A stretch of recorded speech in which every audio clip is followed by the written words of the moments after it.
अशोक ने अपने धर्म के प्रचार के लिए जिन अधिकारियों को नियुक्त किया उन्हें धम्म महामात्र कहा गया। इनको सभी सुविधाएं प्रदान की जाती थी ताकि समाज के कल्याण के लिए ये सभी कार्य कर सके। 7वां प्रश्न है कि यह 20वीं शताब्दी के एक सुविख्यात अभिलेख शास्त्री DC सरकार का वक्तव्य है कि भारतीयों के जीवन, संस्कृति और गतिविधियों का ऐसा कोई पक्ष नहीं जिसका प्रतिबिंब अभिलेखों में नहीं है। सबसे पहले हमें क्वेश्चन का ही मीनिंग पता होना चाहिए। जो DC सरकार है वो एक प्रसिद्ध अभिलेख शास्त्री है। अभिलेख शास्त्री मीनिंग कि जो अभिलेखों पर, पत्थरों पर लिखी हुई भाषाओं का ज्ञान रखते हैं। उन्होंने कहा कि हमें इतिहास में ऐसे कई अभिलेख मिले जिससे भारतीयों के जीवन के बारे में पता चलता है और भारतीयों के जीवन के सभी पहलू उसमें हैं। तो उन्होंने किस प्रकार इसका विवरण दिया। सबसे पहले शासकों के नाम। सभी अभिलेखों पर लगभग सभी शासकों के नाम, उपाधियां, उनके अधिकारियों के नाम भी लिखे हुए हैं। दूसरा है राज्य विस्तार। जितने भी अभिलेख प्राप्त किए गए उन अभिलेखों पर राज्य के विस्तार की भी जानकारियां हैं। तीसरा है राजा का चरित्र।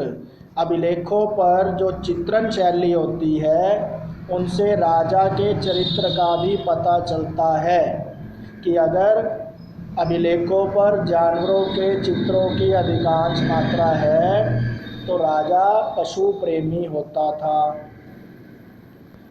4th पॉइंट काल निर्धारण। अभिलेख की लिपि पर शासकों के द्वारा उस समय के वर्षों को भी खुदवाया गया। 5वां भाषा और धर्म के बारे में जानकारी। तो अभिलेखों से हमें उस समय के धर्म और भाषा का भी ज्ञान होता है। सम्राट अशोक ने जिस भाषा में अपने धर्म का प्रचार किया वो भी हमें पता चलती है। 6वां पॉइंट कला। अभिलेख कला के भी नमूने हैं क्योंकि अभिलेखों को बनाना भी आसान नहीं होता था। उन्हें विशिष्ट या विशेष कारीगरों द्वारा ही बनवाया जाता था और चमकाया जाता था और उन्हें फिर जोड़ने के लिए मिस्त्री भी होते थे।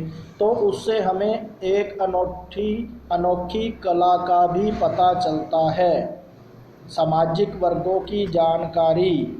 हमें अभिलेखों से सामाजिक वर्गों का भी पता चलता है कि उस समय किन किन वर्गों के लोग थे और सुनार, कुम्हार, मिस्त्री, बढ़ई, शिल्पकार, कारीगर आदि।